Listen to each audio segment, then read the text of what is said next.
أعوذ بالله من الشيطان الرجيم إن الله وملائكته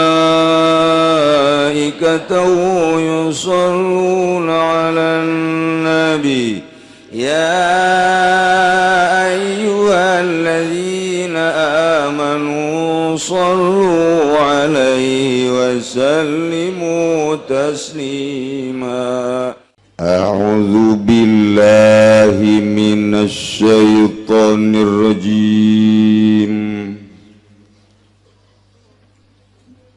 بسم الله الرحمن الرحيم Cianjur Kiai Saha nu diwauhan ku Bung Karno di Sukabumi, di Jakarta, di Tangerang, Serang, Pandeglang, khususnya Jawa Barat, kemudian Jawa Tengah, Jawa Timur, melangkah terus keluar di Padang saha babaturan Bung Karno jeung patilasan Bung Karno aya di Padang, di Kalimantan saha babaturan Kiaina aya patilasanana. Sakitu waktu anu singkat Bung Karno selalu ninggalkeun patilasan-patilasan. Boro-boro di Tangerang, di Karawang aya patilasan Bung Karno, lain jelema sembarang. Urang lamun zarah ka ditu. Tuh kan sok naik parahu teh ka mana? Panjalu patilasan Bung Karno aya di Karawang patilasan Bung Karno aya di Tangerang rekan-rekan Bung Karno ambalaya di Bandung patilasan Bung Karno aya Jawa Tengah Jawa Timur di Gunung Luhur aya patilasan Bung Karno dengan waktu anu singkat janganana umurna pendek ketika nyana bergerak jadi proklamator kan ngamara keneh kok loba patilasanana percis kos urang pengkolan itu urut aing, pengkolan itu urut aing, pengkolan itu urut aing, ambalaya anak aing kabeh. Aing paeh ieu lain ninggalkeun harta hutang ambalaya, bayar ku si anak. Cak anakna tek modar gitu tah Abah.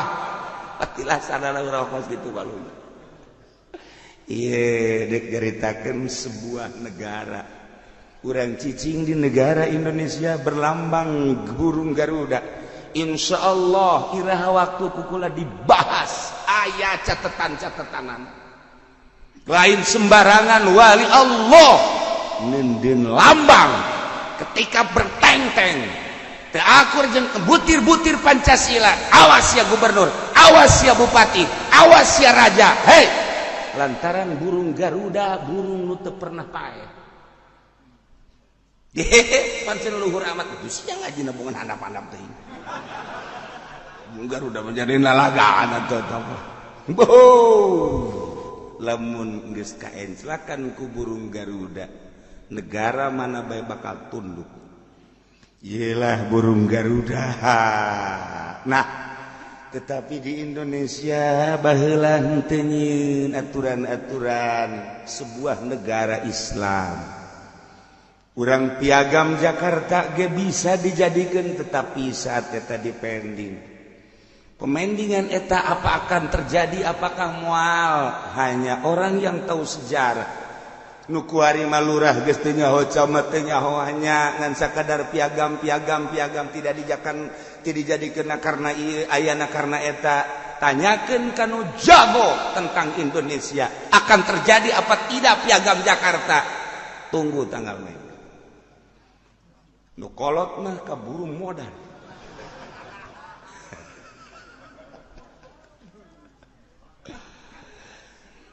Sebuah negara undang-undangna Al-Qur'anul Karim belah dituna khalifah nu kuari dijadikeun sultan dijadikeun amir terakhir khalifah Turki selesailah kekhalifahan. Nah, ieu mah penentang hukum-hukum di sebuah negara Islam. Nu ieu pemerintah teh keur ngalaksanakeun roda politik da sesuai jeung Al-Qur'anul Karim. Kemudian aya jelema nu nentang kana aturan-aturan tersebut. Orang tersebut berkelompok ngaranna bugot. Ialah nu bakal dibahas ku urang mesti kumaha eta bugot. Tuh, Masya Allah, lengkap guys.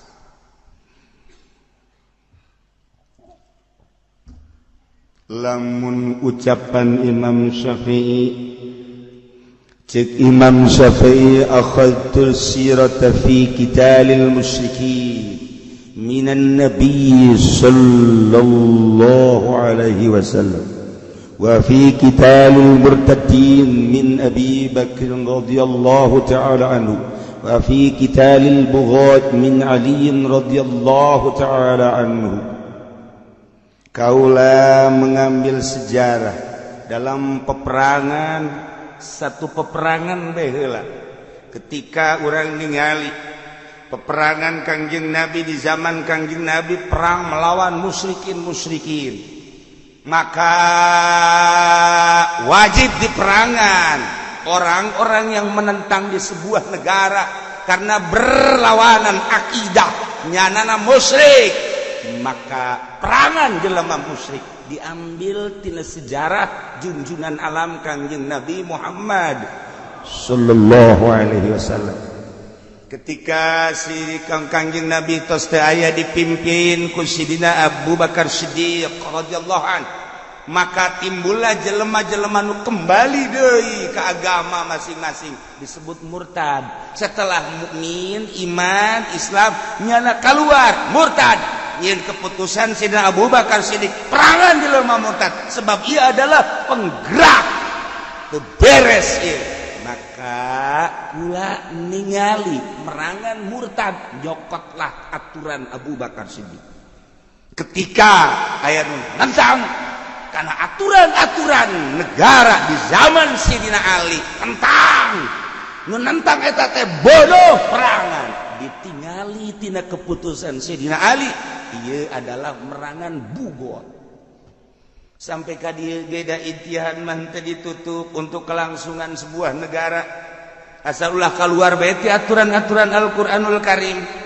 Nu mantak usul fikih mah lain sebatas jang sakieu. Andai kata aya kebutuhan ambil kaidah-kaidah usul fikih Jamul Jawami untuk berijtihad. Andai kata mampu can ditutup lawang ijtihad. Andai kata mampu untuk menarik kemaslahatan, nyingkirkeun kemadaratan, silakan bae.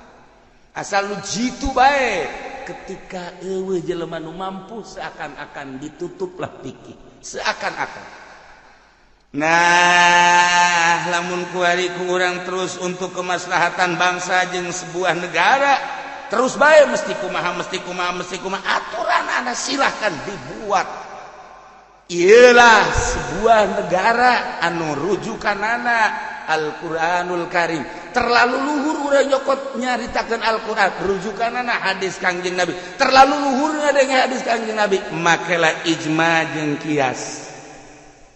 Sarua ijma jeung kias berarti make ucapan Kangjeng. Make ucapan Kangjeng berarti make Al-Qur'anul Karim. Mantap. Di Indonesia walaupun lain sebuah negara Islam, tetapi aya filter untuk supaya sejajar terus, rapih terus. Naon?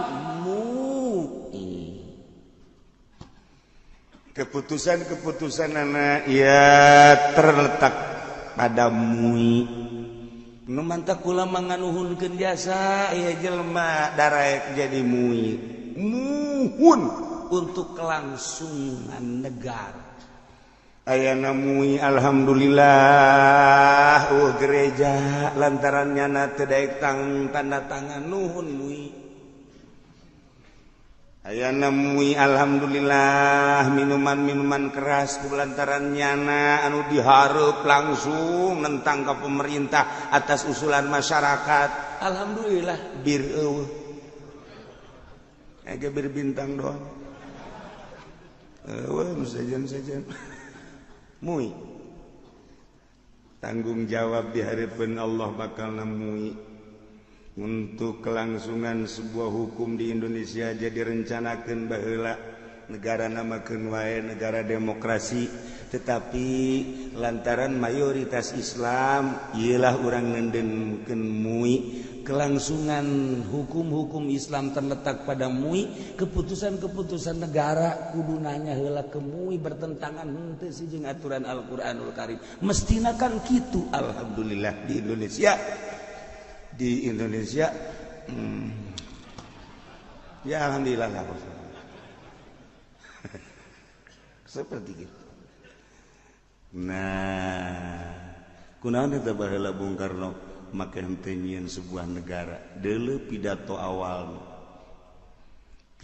awalna luar biasa. Ku anfusakum wa ahlikum nar. Eta bah luar biasa Bung Karno. Kita menjaga diri urang ulah ka neraka. Kita ngajaga ahli urang ulah ka neraka. Lamun urang nyaritakeun diri urang persiapkeun rapihan. Lamun urang nyaritakeun ahli berarti anak urang, pamajikan urang, mamang, uwa jeung sajabat. Urang nyaritakeun ahli tatangga-tatangga urang. Urang nyaritakeun tatangga anu berdekatan jeung imah urang, tatangga antar desa, tatangga antar kabupaten, tatangga antar provinsi. Urang nyaritakeun ahli urang tatangga antara negara. Urang teasa ahli dina Islam nu aya di Malaysia, nu aya di Indonesia, saahli dina la ilaha illallah, nu aya di Amerika, nu aya di Australia, saahli jeung urang dina sarua kalimatun thayyibah la ilaha illallah geus puguh nu aya di Timur Tengah, saahli jeung urang ku anfusakum wa ahlikum naro. Jaga awak urang, jaga ahli urang. Ahli urang berarti nusa kalimatun thayyibah mesti dijaga. Dengan negara demokrasi maka ahli urang bisa terjaga nu aya di luar negeri. Ketika urang terus cek Bung Karno maksakeun urang teh make aturan jeung negara Islam di urang, ketika aya musuh di dia bunuh, ahli urang nu aya di negara batur pasti terbunuh, tidak terjaga engkena. Jadi keluasan pemikiran Bung Karno sarua jeung ngapakna burung Garuda. Dideuleu ku burung Garuda cik ahli aing anu aya ketuhanan yang Maha Esa nu aya di Amerika, nu aya di Australia, nu aya di Eropa, geus puguh nu aya di Timur Tengah. Di deleuna hanya burung Garuda, tapi jasad burung Garuda aya ruan bisa ningali ku anfusakum wa ahlikum nar. Urang lamun ngabahas kos kitu kan pohara jasa. Iraha pernah urang ngabahas kos kitu jajan pernah. Sugan bupati ngabahas kos kitu. Sugan gubernur kalah ka. Kumaha tah? Encan pamatuk burung Garuda. Burung Garuda ngabogaan pamatukna lain sembarangan pamatuk, ditilai tina pamatukna bahwa burung Garuda eta adalah boga pamatuk anu tajam, anu henteu pernah dimiliki ku burung-burung anu lain. Ketika boga pamatuk anu tajam berarti bisa ngalamangsa teh lain bae make sukuna tetapi bisa make pamatukna. Sebab burung-burung anu ku Gusti Allah dikersakeun pamatukna tajem ngalamangsana melalui pamatuk. Ulah-ulah anu gede model nu sok ngerekep kotok teh burung naon kadang-kadang. Heulang. Atau memang tipe heulang kabeh ieu siam gitu. Burung Garuda lebih tibatan pamatuk barajana. Leuwih tina pamatuk burung-burung anu sejen. Naon eta? Ayana ge dihareup. Lain lalagaan nyana bisa culak cileuk kaluhur jeung ka handap, deuk matuk mangsa. Ketika teu mun urang neuleus sekedar sakitu-sakitu bae. Tetapi saha nu nyiptakeun? Hanya seorang manusia Indonesia, tapi saha nu mere ilham. Hei, lain lalagaan. Nu mantak di sabara kali di Indonesia jelema anu gagah seakan-akan dek merubah tetap teu dilawan burung Garuda ngayapak didatangannya. Wah, ada apa? Siga deh baru Garuda. No. Ieu cerita bugot. Saha bugot teh? Besi salah nu nentang-nentang kuari ke pemerintahan kemudian langsung disebut bugot. Urang geus nyaho sebuah negara nu dipimpin ku seorang manusia pemimpinna anu rek ngajalankeun aturan-aturan Al-Qur'anul Karim, maka ketika ditentang ialah penentang ngaranna bugot. Ketika lain sebuah negara Islam wallahu a'lam, ketika aya nu ngahukum bugot mangga nyanggakeun sadaya-daya. Sebab seringkali di Indonesia jelema nu nentang teh dibugot-bugotkeun. Urang lamun nyaritakeun tentang nuturkeun kana pemerintah deuleu ayat atiullaha wa atiur rasul wa ulil amri. Jadi ditunage atiullaha wa atiur rasul wa ulil amri, ketika urang diajak ku pemerintah wajib nurut asal selain daripada maksiat.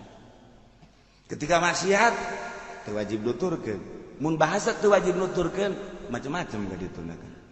Sebab bahasa umum.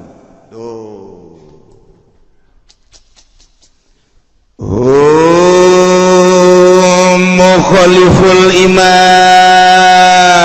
bugot eta adalah manusia-manusia anu nentang ka imam, ka raja, ka presiden.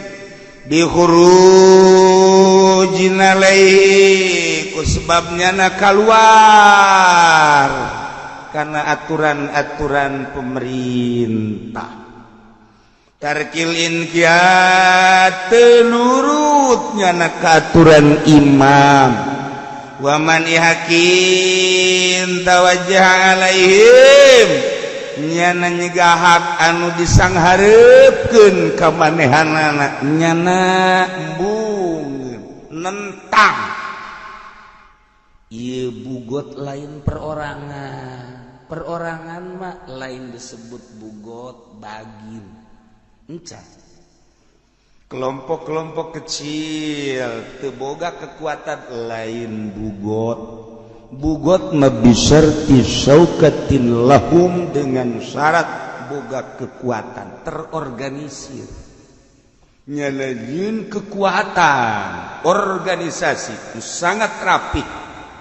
Ialah ngaranna bugot, penentang terhadap keputusan pemerintah nyanana geus boga aturan sorangan seakan deui negara di dalam negara. Bugot ngaranna.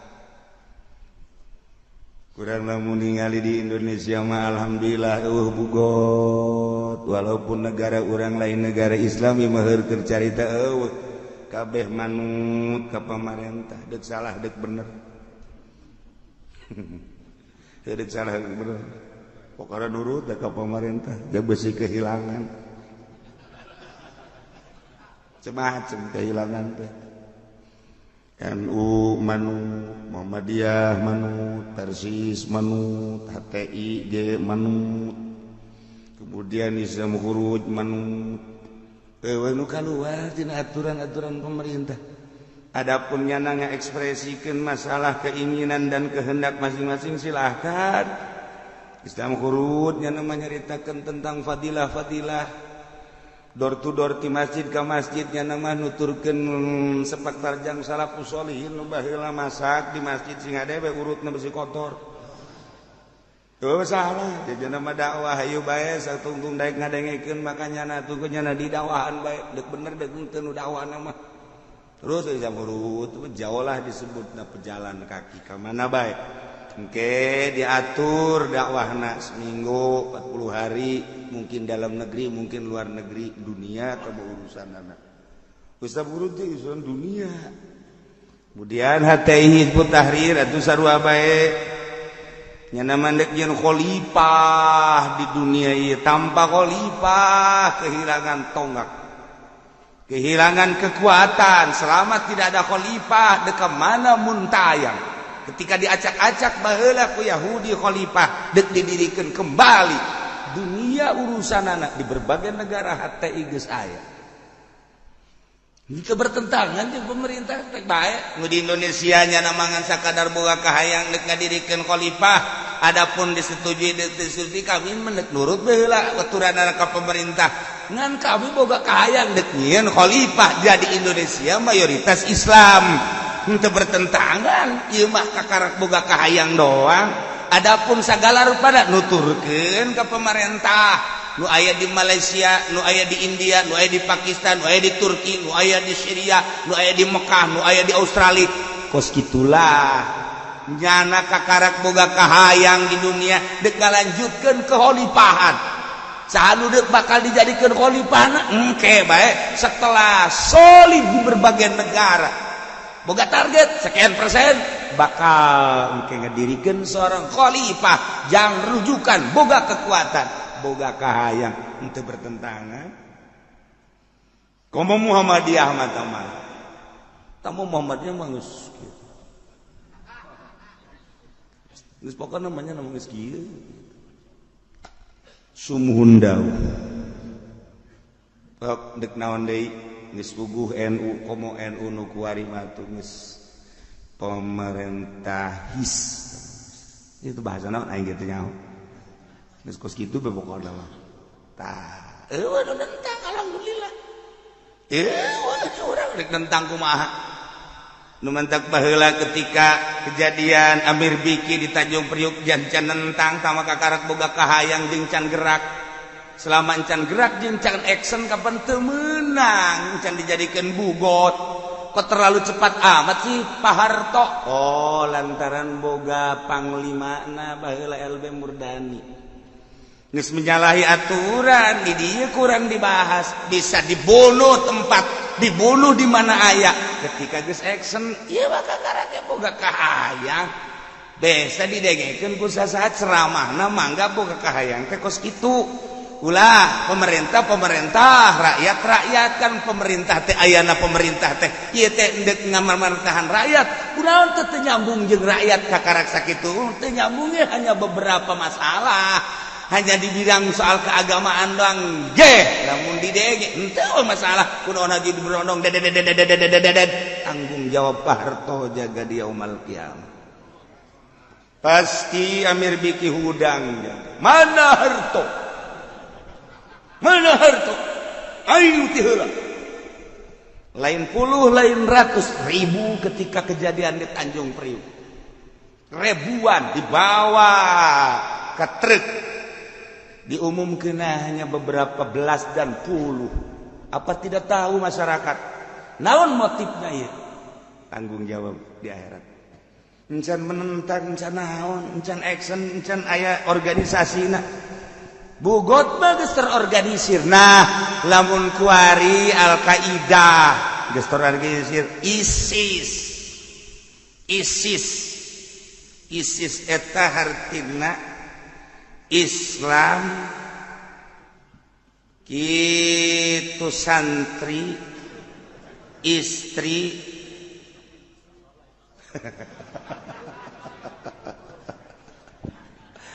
teu kumaha aing bet fokus kitu ieu jeung kumaha sia urang mah ISIS lain ieu teu puguh kan ISIS ke urang senjata aya negara geus dikuasai di berbagai negara Indonesia bagai geus aya agen-agen ISIS kemudian nembakanana nama sahabat nu teu nurut kanyana dek Islam tah dek kafir dek Yahudi tetapi lamun ku urang ditinggali perjalanan ada Yahudi mah hanya satu Islam mah sekian ratus Kristen mah hanya satu nu ditembak tapi Islam mah teu jauh ti buatan si eta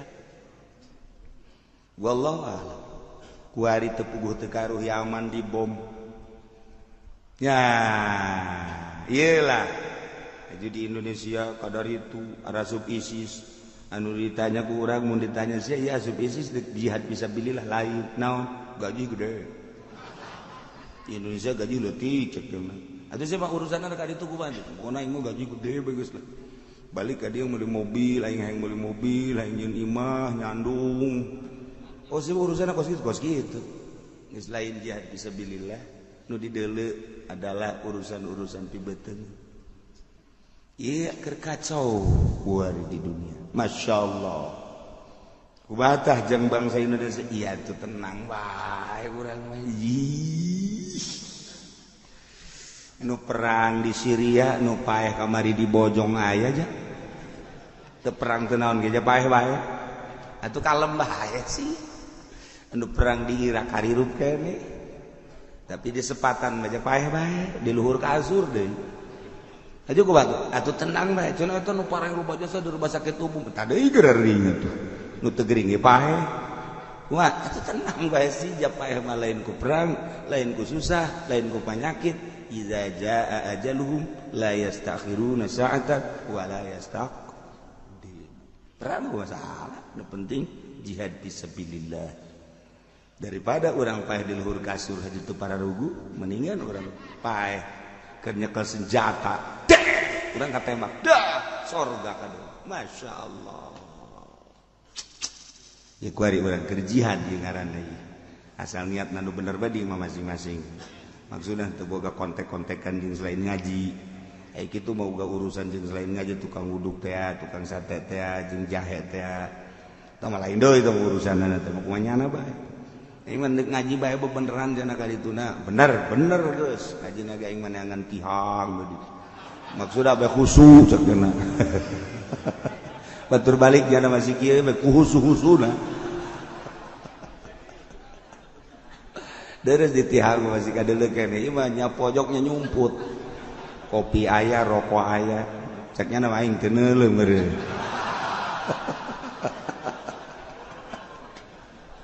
aduh hum mukhaliful imam ieu penting ya bugot ulah sok ngabugot-bugot kan mentak penting ya lain lalagaan ieu mah urusanana urusan sebuah negara urang kan bangsana urang kan kaumna umatna punya nyaho encan aya bugot-bugot di urang encan aya eta nu ditembak ka zaman Amir bigi encan terorganisir perorangan lain tama kejahatan penentang imam nu geus terorganisir bener-bener deuk ngalawan nya eta kakarak bugot mukhaliful imam bi khurujin alaih nyana keluar karena aturan pemerintah tarkil inqiyad tidak nurut ka pemerintah kelompok maksudna aw madi hakin tawajjah alaihim atawa nyana nentang kana hak ngalarang nu disanghareupeun ka nyana titah mayar anu cek imam cek negara nyana embung ialah kelompok bugot bisyarti syaukatil lahu dengan syarat kuat gagah wa ta'wilin jeung takwil wa muta'in jeung diturut deui nyana nu mantak terorganisir ge aya ketua aya wakil aya sekjenna aya dewan suro dewan tanfid berarti ieu kan diikuti berarti geus terorganisir secara rapi jeung tertata aya AD ART nah ieu bugo masyaallah gila cek sakal disyaratkan deui wa imamun mansubun pemimpin anu didorong dijadikeun ku rakyat yen pemimpin anu bener-bener sah anu milih kepemimpinanana bahwa si eta anu kudu dipimpin ieu nu milihna lain jelema buta nu milihna lain jelema torek nu milihna lain jelema bodoh tetapi nu milihna nu ngabogaan wawasan maju ke depan secara politis secara ekonomi secara budaya untuk memajukan bangsa jeung negara si eta jadi pemimpin teh nah iyalah pemimpin anu bener-bener geus dijadikeun ku rakyat karena rakyat boga wawasan untuk memajukan bangsa jeung negara lain ngan sakadar deuk ngacak jadi raja teh tetapi jang umat urang lamun neuleuh di Jakarta tet aya taman anggrek belah dieuna teh aya gedung di luhur hebat jasa masyaallah kukula di deuleu bae ngeunaheun jasa eta kana hate ngeunaheun jasa pajak dikembalikan kepada rakyat. Tiis perasaan hati. Tiis perasaan hati. Masya Allah, Masya Allah. Aya deui belah ditu. Saeutik tuh kan ningcet eta mah nu gede teh mah nu belah ditu mah lain deui. Ya Allah, menyelesaikan masalah tanpa masalah. Penggadean pohara jasa. Baradisaan jasa. Ya geus hebat, eta mah emang bener anu teu ngalaksanakeun oknumna ngan oknumna sanagara. Kabeh kos kitu. Imamun mansub. Ya Allah ya Rabbi, sebuah presiden, seorang presiden menang rakyat. Nyana teh kudu sesuai jeung aturan demokrasi dari rakyat, oleh rakyat, untuk rakyat. Kan ngeunaheun kana hate. Wari nyana geus dari presiden, urang sebagai rakyat mun nyama dari rakyat, oleh rakyat, untuk rakyat. Tanya masyarakat geus encan sia diurus ku raja. Tanyaan rakyat. Encan di bidang naon sia encan diurus? Jalan can bareres. Naon deui? Pertanian teu dibere pacul-pacul acan. Naon deui atuh sia nu teu diurusan sakolahan rubuh. Naon deui sia teu diurusan, hampir kabeh teu diurusan. Nah, berarti kan dari rakyat untuk si gendut. Oleh si gendut. Rakyat mah diperet atuh kan berarti. Tah ieu di dieu tah burung Garuda bakal macok.